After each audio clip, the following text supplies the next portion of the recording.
නියෝ retro bikes ගොඩක් ගණන් වුණත් හැමෝටම ගන්න පුළුවන් මුදලකට මාකට් එකට එන හැම තැනම නේකඩ් බයික්ස් විතරක් පාර පුරා දිවෙද්දී වෙනම ස්ටයිල් එකකින් මුළු පාරම රජ කරන්න පුළුවන්. වාගේ ඩේලි කොමියුටර් වලට වගේම වීකෙන්ඩ් එකට ලොන්ග් ට්‍රැවල් රයිඩ් එකක් දාන්නත් ඉතාම කම්ෆර්ටබල් වෙන විදිහට මොඩර්න් ටෙක්නොලොජි සමග රෙට්‍රෝ ඉන්ස්පයර්ඩ් ඩිසයින් එක කම්බයින් වෙලා සෑදුණු ඉන්දියාවේ යමහා සමාගමේ නිෂ්පාදනයක් වෙන යමහා FZX155cc බයික් එක ගැන A to Z අපි අද කතා කරමු. ඉතින් මොකක්ද මේ FZX කියන්නේ? Yamaha FZX කියන්නේ සාමාන්‍ය ස්පෝර්ටි නේකඩ් බයික් එකට වඩා වෙනස් කැරක්ටර් එකකින් තියෙන නියෝ රෙට්‍රෝ මෝටර්සයිකල් එක. FZ ෆැමිලි එකේ performance inspired styling එකත් classic motorcycle design eliminates ටිකත් එකට combine වෙලා හැදුණු මොඩල් එක. ඒක නිසා Yamaha FZX කියන්නේ modern technology සහ retro inspired design එකක් කියන දෙකම combine වෙච්ච machine එකක්. ඉතින් මේ FZX එකේ design එකේ biggest highlight එක තමයි ඒකේ තියෙන neo retro styling එක. front එකේ round inspired headline design එක, muscular fuel tank එක, relativity upright riding position එක සහ chunky looking body eliminates. එහෙම නැත්නම් මහත ඝන ශක්තිමත් body parts නිසා මේ බයික් එකට වෙනස්ම personality එකක් ලැබෙනවා. ඒ කියන්නේ මේක MT series එක වගේ pure aggressive street fighter design එකකට යන්නේ නැහැ. ඒ වෙනුවට classic look, modern Yamaha technology කියන direction දෙක තමයි මේ FZX එක follow කරන්නේ. ඉතින් FZX එකේ headlight එක විදිහට BI functional LED headlight එක feature වෙලා තියෙනවා. ඒ කියන්නේ modern LED lighting technology එකත් එක්ක low beam, high beam function එකම headlight unit එකකින් ලබා දෙන setup එකකට. ඒකට අමතරව LED daytime running lights එනතන් DRL lights eliminates නිසා front profile එක තවත් distinctive වෙනවා. ඒ නිසා FZX එක පාරදී හඳුනාගන්න හරිම ලේසි බයික් එකක්. ඉතින් බයික් එකේ center එකට එද්දී FZX එකේ fuel tank design එක තමයි බයික් එකේ muscular appearance එකට ලොකු contribution එකක් ලබා දෙන්නේ. tank එකේ shape එක retro character එකට හොඳටම ගැලපෙනවා. ඒ වගේම ride එකේ legs tank connect එකට natural විදිහට maintain කරගන්න පුළුවන්. fuel tank capacity එක විදිහට liters 10ක් තියෙනවා මේ FZX එකට. බයික් එක රයිඩින් පොසිෂන් එක ගැන කතා කරනකොට මේක ස්පෝර්ට් බයික් එකක් වගේ රයිඩ් ඉස්සරහට නැඹුරු වීගෙන ඩ්‍රයිව් කරන්න අවශ්‍ය නැහැ. ඒ වෙනුවට upright relaxed riding position එකක් ලබා දීලා තියෙනවා. ඒක නිසා daily commute වලට වගේම long rides වලට practical character එකක් මේ බයික් එකට තියෙනවා. FZX එකේ official seat height එක විදිහට මිලිමීටර් 810ක් තියෙනවා. ඒක relativity upright riding position එකත් එක්ක combine වෙන නිසා ride එකට හොඳ comfortable riding position එකක් හම්බෙනවා. ඔන්න දැන් තමයි අපි මේකේ main topic එකට එන්නේ. පිටතින් බලද්දී normal FZX එකයි FZX hybrid එකයි ගොඩක්ම similar. ඒක නිසා සමහර කෙනෙක්ට කියන්න පුළුවන් hybrid එකක් නම් body එක ඇතුලේ electric motor එකක් ඇති නේද? ඒක full electric drive system එකක් නෙමෙයි. Yamaha hybrid version එකේ smart motor generator SMG system එක, power assist සහ stop start system එක තමයි hybrid package එකේ key technologies.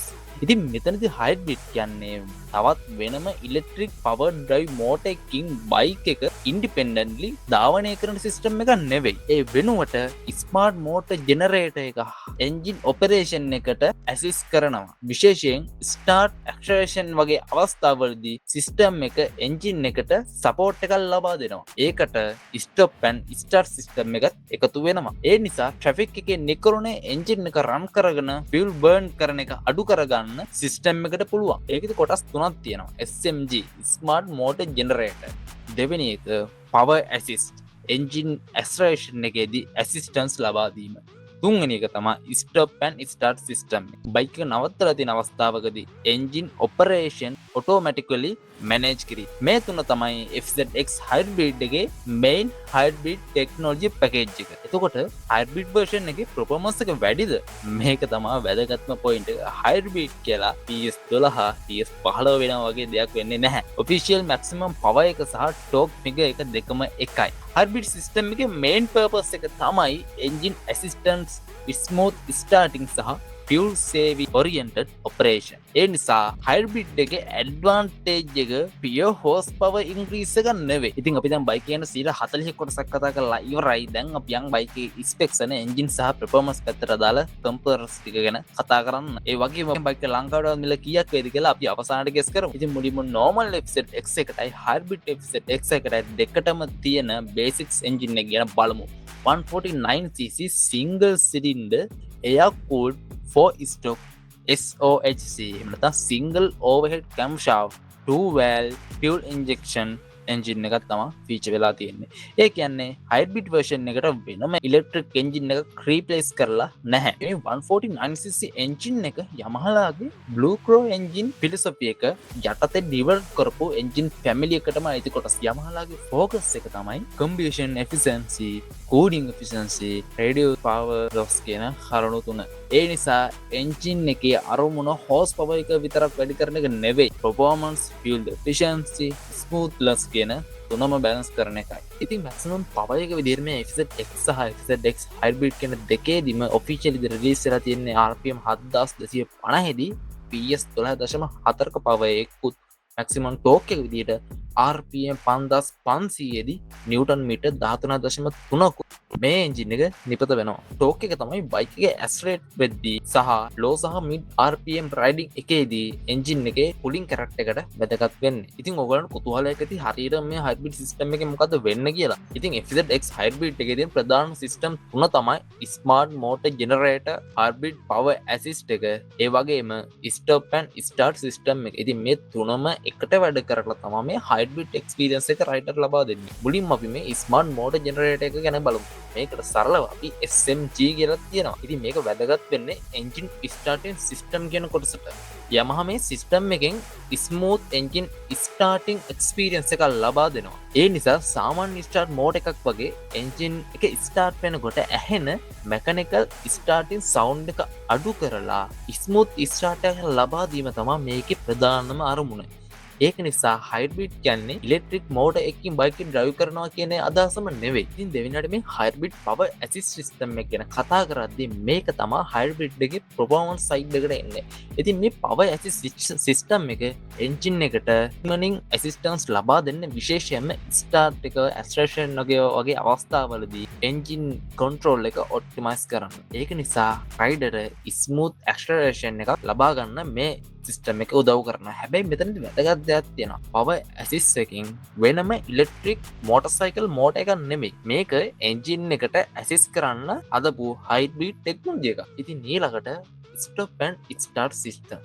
දැන් අපි ට්‍රැෆික් එකේ ගොඩක් වැදගත් ෆීචර් එකක් ගැන තමයි කතා කරන්න යන්නේ. ඉතින් බයික් එක ට්‍රැෆික් ලයිට් එක හෝ ට්‍රැෆික් එක නවත්තලා තියෙන වෙලාවට එන්ජින් එක අයිඩල් වෙලා තියෙනකොට සිස්ටම් එක එන්ජින් එක ඔටෝමැටිකලිම ස්ටොප් කරගන්න පුළුවන්. ඊට පස්සේ රයිඩර් නැවත මූව් වෙන්න ක්ලච් එක ඔපරේට් කරනකොට එන්ජින් එක නැවත ඔටෝමැටිකලිම ස්ටාර්ට් වෙනවා. මේක තමයි automatic stop and start system කියන්නේ. ස්ටොප් ඇන්ඩ් ස්ටාර්ට් සිස්ටම් එකේ මේන් බෙනිෆිට් එක තමයි unnecessary ලෙස idle time එක අඩු කිරීම. ඉතින් මේගොල්ලන්ගේ පබ්ලිෂ් ඩීටේල්ස් අනුව මේ සිස්ටම් එකේ WMTC emissions mode testing එකේ fuel economy එක ආසන්න වශයෙන් 3%කින් improve වීමක් සඳහන් වෙනවා. හැබැයි ඒක real world rider කෙනෙක්ට අනිවාර්යයෙන්ම 3%කින් saving එකක් ලැබෙනවා කියන එක guarantee එකක් නෙවෙයි. කොහොම වුණත් traffic condition සහ riding style සහ stop frequency එක අනුව result එක වෙනස් වෙන්න පුළුවන්. ඉතින් ඊළඟට battery එකෙන් මොකද වෙන්නේ? ඉතින් hybrid system එකට electric energy storage හෝ support එකක් අවශ්‍යම වෙන නිසා බැටරි සහ electronic control කියන systems තියෙන. හැබැයි මේක EV bike කියන්නේ නෙමෙයි. electronic motor එකකින් තනියම drive කරන්න පුළුවන් bike එකකුත් නෙමෙයි. petrol engine එකයි electrical assistance එකයි දෙකම එකට combine වෙච්ච concept එකක්. මේක තමයි hybrid technology එක තේරුම් ගන්න පුළුවන් සරලම විදිහ. ඉතින් මේ engine එකට transmission එක විදිහට 5 speed gearbox එකක් හම්බෙලා තියෙනවා. ඒ වගේම clutch එක විදිහට wet multiple disc clutch එකක් feature වෙලා තියෙනවා. ඉතින් ඒක oil bath එකක් ඇතුලේ multiple function plates භාවිතා කරන clutch system එකක්. ඉතින් daily traffic riding වලදී clutch engagement එක smooth තියාගන්න මේ design එක practical වෙනවා. ඉතින් දැන් ගොඩක් කට්ටිය අහන question එකක් තමයි FZX hybrid එක normal FZX එකට වඩා වේගවත්ද කියන එක. ඉතින් maximum power එක සහ torque finger දෙකම එකම අගයක් වෙන නිසා hybrid එකේ main advantage එක high top end power එක නෙමෙයි. power assist එකෙන් විශේෂයෙන්ම acceleration එක සහ starting condition වල engine operation එකට support එකක් ලබා දෙන එක තමයි focus එක. ඒ නිසා normal FZX එක conventional engine response එකක් වගේම hybrid X එක engine සහ power assist support ලබා දෙනවා කියන difference එක තමයි ඔයගොල්ලෝ තේරුම් ගන්න ඕන. ඊළඟට අපි top speed එක පැත්තට යද්දී Yamaha ලාගේ official specification එකේ maximum top speed එක ගැන figure එකක් publish කරලා නැහැ. ඒ නිසා අපිට වීඩියෝ එකේ fake official numbers දාන්න ඕන නැහැ. කොහොම නමුත් ඔයගොල්ලන්ට දල වශයෙන් idea එකක් ගන්න විතරක් per kilometer 130කට ආසන්න top speed එක මේකෙදි ලබා ගන්න පුළුවන්. 120ත් 130ත් අතරක් ඒක වෙන්න පුළුවන්. ඉතින් real world top speed එක, rider weight එක සහ wind එක, road condition එක, tire condition සහ engine condition වගේ සාධක මත වෙනස් වෙන්න පුළුවන්. ඉතින් අපි fuel economic ගැන කතා කරලා ඉතින් mileage එක, traffic එක, rider, road maintenance කියන condition මත වෙනස් වෙන. ඒ නිසා දල වශයෙන් bikes දෙකම ලීටරයකට කිලෝමීටර් 50ත් 55ත් අතර ප්‍රමාණයක් තෙල් කරනවා. hybrid bike එක normal bike එකට වඩා කිලෝමීටර් 3-4ක් සමහරට කිලෝමීටර් 5ක් ඉදිරියෙන් ඉන්න පුළුවන්. ඉතින් අපි තාම bike එකේ තියෙන engine එකයි performance එකයි ගැන විතරයි කතා කරලා අපිට සීට 40කම වගේ කොටසක් ඉතුරුලා තියෙනවා. suspension, TFT display, ABS braking, ground clearance වගේ ගොඩක් දේවල් කතා කරන්න තියෙනවා. ඉතින් bike එක මිල මම වීඩියෝ එක අවසානට කියන්න කලින් ඔයගොල්ලෝ පුළුවන් guess කරන්න bike එක ලංකාවට આવොත් මොන වගේ මිලකට අලවි වෙයිද කියලා comment section එකේ comment එකක් විදිහට දාන්න. හරි. අපි දැන් යමු bike එකේ design part එකට. ඉතින් FZX එකේ chassis එක daily street riding වලට ගැලපෙන විදිහට develop කරලා තියෙනවා. වගේම hybrid version එකේ බර විදිහට කිලෝග්‍රෑම් 147කොත් Yamaha සඳහන් කරනවා. ඉතින් FZ normal version එකේ publish බර විදිහට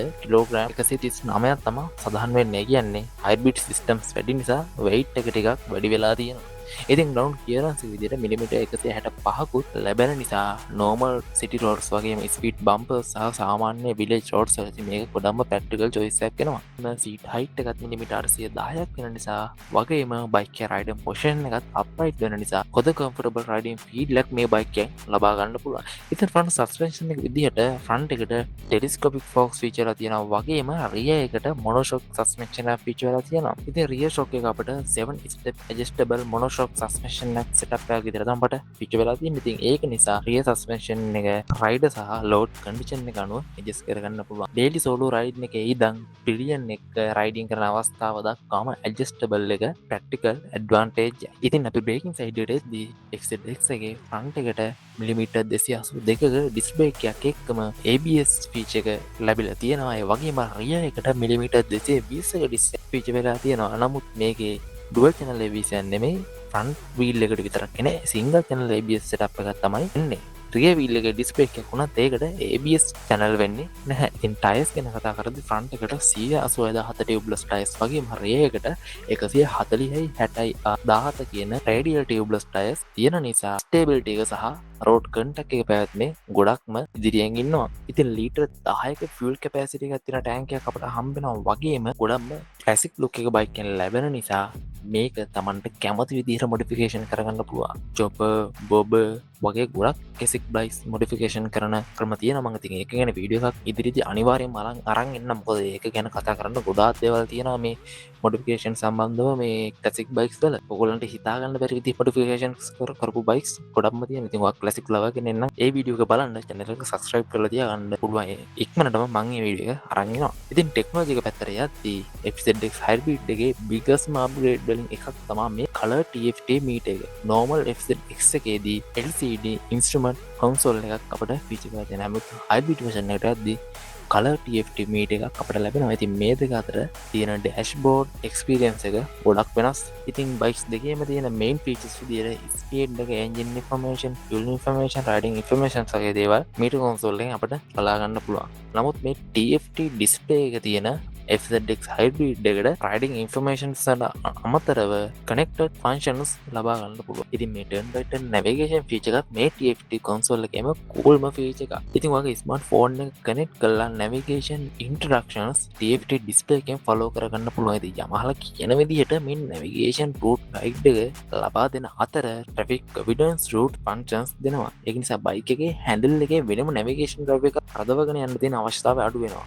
ඒ වගේම නොදන්න ප්ලේස් එකට යද්දී තව කොච්චරක් දුරයිද ඔයා කොතනින්ද ටර්න් කරන්න ඕන වමටද දකුණටද මේ හැමදේම මේ නැවිගේෂන් ෆීචර් එක කරා ඔයාට ඔයාගේ TFT ඩිස්ප්ලේ එකෙන්ම බලා ගන්න පුළුවන්. ඉතින් ඊළඟට මේ හයිබ්‍රිඩ් TFT සිස්ටම් එකේ මියුසික් කන්ට්‍රෝල් ෆීචර් එක හම්බෙලා තියෙනවා. ඒ කියන්නේ ස්මාර්ට්ෆෝන් කනෙක්ටිවිටි එක හරහා රයිටින් අතරතුර ඔයාලට මියුසික් රිලේටඩ් කන්ට්‍රෝල් ඇක්සස් කරගන්න පුළුවන්. ඉතින් මගේ මතය අනුව නම් ඔයාලා රයිඩ් කරනකොට මේ ෆීචර් එක ක්‍රියාත්මක නොකරන එකම හොඳ. මොකද ඔයගොල්ලන්ගේ අවධානය වෙනතකට යන්න පුළුවන් නිසා. මොකද ඩ්‍රයිවර් කෙනෙක්ගේ අවධානය හරියටම රෝඩ් එකට තියෙන්න ඕන නිසා. ඉතින් මේ FZX හයිබ්‍රිඩ් එකේ Y කෙනෙක් සපෝට් එක තියෙන නිසා මේ ඩෑෂ්බෝඩ් එක මැකැනිකල් ඉන්ෆර්මේෂන් ඩිස්ප්ලේ එකක් විතරක් නෙවෙයි Yamaha Y කනෙක්ට් සිස්ටම් එකෙන් ස්මාර්ට්ෆෝන් එක මෝටර්සයිකල් එකට කනෙක්ට් කරලා සපෝට් කනෙක්ටඩ් ඉන්ෆර්මේෂන්ස් ඇක්සස් කරන්න පුළුවන්. ඉතින් ඊළඟට අපි කතා කරන්න මොන ෆීචර් එකක් තමයි මේ ට්‍රැක්ෂන් කන්ට්‍රෝල් සිස්ටම් එක. ඔව් ඇත්තටම මේ FZX හයිබ්‍රිඩ් එකේ ට්‍රැක්ෂන් කන්ට්‍රෝල් සිස්ටම් එකක් තියෙන. ඒකේ මේන් පර්පස් එක තමයි රියර් වීල් එක ස්පින් වෙන එක අඩු කරගන්න. විශේෂයෙන්ම වැස්ස සහිත වෙලාවක සහ වෙට් රෝඩ් එකකදී ලෝ ග්‍රිප් කන්ඩිෂන් වලදී රියර් ටයර් එක unnecessary ලෙස ස්පින් වෙන්න තියෙන අවස්ථාව අඩු කරන්න ඉලෙක්ට්‍රික් සිස්ටම් එක ඇසිස් කරන එක තමයි මේ ෆන්ක්ෂනල් එකෙන් සිද්ධ වෙන්නේ. ඉතින් මෙච්චර කතා කරපු ඉලෙක්ට්‍රොනික පැකේජ් ගැන බැලුවොත් එහෙම LCD මීටර් එකේ FZX එකටත් කලර්ෆුල් TFT ඩිස්ප්ලේ එකේ FZX හයිබ්‍රිඩ් එකටත් Y කනෙක්ට් එක FZX හයිබ්‍රිඩ් කියන දෙකටමත් Bluetooth FZX හයිබ්‍රිඩ් කියන දෙකටමත් ට්‍රැක්ෂන් කන්ට්‍රෝල් කියන එක FZ හයිබ්‍රිඩ් එකට පමණක් වෙනවා වගේම මියුසික් කන්ට්‍රෝල් කියනත් FZ හයිබ්‍රිඩ් එකට පමණක් වෙනවා. LED signal light, LED tales light, LED හෙල් ලයිට් වගේ පවර් සොකට් වගේ මේ හැමදේම FZX හයිබ්‍රිඩ් FZX හයිබ්‍රිඩ් කියන දෙකටම ෆීචර් වෙලා තියෙනවා. ඉතින් බයික් දෙකේ හાર્ඩ්වෙයාර්ස් ගැනත් ඕගලන්ට දලා අයිඩියා මෙන්න මේ වගේ දල වශයෙන් කිව්වොත් එහෙම හાર્ඩ්වෙයාර්ස් හරි වෙනස් වෙන්නේ බයික් එකේ තියෙන weight එක විතරයි. ඉතින් බර විදියට FZX එක කිලෝග්‍රෑම් 139ක් වෙනකොට FZX හයිබ්‍රිඩ් එක කිලෝග්‍රෑම් 141ක් වෙනවා. කිලෝග්‍රෑම් 2ක 3ක වගේ වෙනසක් අපිට බයික් දෙකේ බලාගන්න පුළුවන්. ඉතින් මට හිතෙනවා මම අද වීඩියෝ එකෙන් බයික් දෙකම ගැන A-to Z කතා කරා කියලා. අවතාන වශයෙන් මේ කාටද ගැලපෙන්නේ කිව්වොත් එහෙම ඔයා ඩේලි රයිඩ් කරන්න වගේම වීකෙන්ඩ් ටූරින් යන්න ගැලපෙන බයික් එකක් හොයනවා නම් ඩේලි කමියුට් කරන්න ඔයාට ඔෆිස් යන්න ස්කූල් යන්න කොලෙජ් යන්න වගේ ඩේලි ගමන් වලට වගේම ඔයාට දවසට කිලෝමීටර් 100 150ක් වුණත් කිසිම අමාරුවක් නැතුව රයිඩ් කරගන්න පුළුවන් හොඳ කම්ෆර්ටබිලිටි එකක් වගේම හොඳ රයිඩින් බිල්ල මේ බයික් එකෙන් ඔයගොල්ලන්ට ලබා ගන්න පුළුවන්. ඒ වගේම වීකෙන්ඩ් එකට හොඳ ටූරින් එකක් දාන්න ලංකාව වටේ මුණ ගිහින් පුළුවන් බයික් එකක් තමයි මේ FZX බයික් එක. හැබැයි ඔය 150cc සෙග්මන්ට් ඔයාලට පර්ෆෝමන්ස් එක විතරම නම් ඕනේ. ඔයාලට මීට වඩා හොඳ ඔප්ෂන්ස් මේ මාකට් එකේ ගන්න පුළුවන් මේ ප්‍රයිස් රේන්ජ් එකට. බයික් එකේ ප්‍රයිස් එක කතා කරන කලින් ඔයගොල්ලන්ට මතක් කරන්න ඕන මේ වෙනකොට අපි ගෙනාපු හැම වීඩියෝ එකම line rice LK YouTube channel එකනොත් මේ වීඩියෝ එකේ description එකනොත් පිළිවෙලට ඔයගොල්ලන්ට බලා ගන්න පුළුවන්. ඉතින් බයික් එක ලංකාවේ වෙලා නැති නිසා අපට හරියට මිල අනුමාන කරන්න අමාරු. කොහොම වුණත් ලක්ෂ 11 ලක්ෂ 13 අමාරත් අතර මුදලකට ලංකාවට බයික් එක ඔෆිෂියල් ගෙන්නුවොත් සෙල් එකේ කියලා අපට අනුමාන කරන්න පුළුවන්. මේක මගේ අනුමානය මිසක් කොහෙවත් ඔෆිෂියල් විතර රිලීස් කරලා තියෙන ෆිගර් එකක් නෙවෙයි. ඉතින් අද වීඩියෝ ගැන හොඳ නරක කමෙන්ට් එකක් ඉඳියාගෙන යන ගමන් තවත් දවසක තවත් අලුත් වීඩියෝ එකකින් අපි හම්බ වෙනකන් channel එක subscribe කරලා තියාගන්න.